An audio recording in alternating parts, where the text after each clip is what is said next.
मध्य रात्रि की घड़ी का रहस्य। बिना सीन नंबरों के कोंडापल्ली गांव में एक पुराना डरावना और सुनसान घर था। बच्चे उस घर के पास तक जाने से डरते थे, क्योंकि हर रात ठीक 12 बजे उस घर की घड़ी अपने आप बजने लगती थी। गांव वालों का कहना था कि वहां कोई आत्मा रहती है। कहानी के नायक है चिन्नी, 10 साल का बहादुर लड़का। उसका दोस्त मिंटू तो जल्दी डर जाता है, और उनकी मजेदार साथी बोड्डू नाम की बिल्ली। एक दिन चिन्नी ने कहा, मिंटू, आज रात हम उस घड़ी का रहस्य पता लगाएंगे। मिंटू घबरा गया। तू पागल है क्या? वहां भूत है। बोड्डू बोली, म्याऊं, अगर मैं भी चलूं तो मेरी सुरक्षा पहले कर देना। रात के 11:45 बजे तीनों टॉर्च लेकर उस पुराने घर में दाखिल हुए। अंदर अंधेरा था। धूल भरी हवा और चरमराते दरवाजों की आवाजें डर बढ़ा रही थीं। तभी उन्हें टक टक जैसी आवाज आई। चिन्नी ने टॉर्च घुमाई तो फर्श पर एक पुराना पेन ड्राइव पड़ा दिखा। तभी अचानक घड़ी डिंग डिंग बज उठी।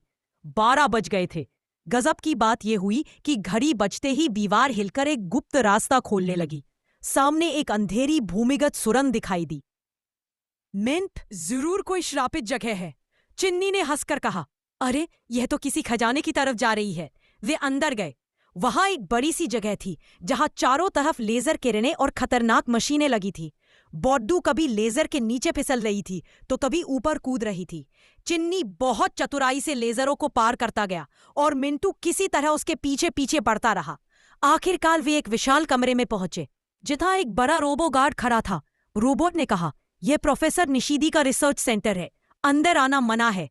मिंटू डर से चिल्लाया, भूत नहीं, रोबोट है। रोबोट ने उन पर लेजर गन तान दी, लेकिन चिन्नी ने ध्यान दिया कि उसके सीने पर एक लाल रंग का पावर बटन है। उसने तुरंत बोड्डू से कहा, उस बटन पर कूद जाओ। बोड्डू ने न्याऊ कहते हुए छलांग लगाई और बटन दबा दिया। रोबोट तुरंत बंद हो गया। तभी पीछे से एक सफेद दाढ़ी वाला बुजुर्ग आदमी बाहर आया। वो थे प्रोफेसर निशीदी, जिन्होंने इस पुराने घर को अपनी गुप्त प्रयोगशाला बना रखा था। उन्होंने कहा, मैं डरावना आदमी नहीं हूं बच्चों, मैं समय यात्रा करने वाली घड़ी बना रहा हूं। ये घड़ी हर रात 12 बजे इसलिए बजती है क्योंकि उसी समय इसका परीक्षण होता है। चिन्नी ने राहत की सांस ली। मतलब गांव बेवजह डरता था?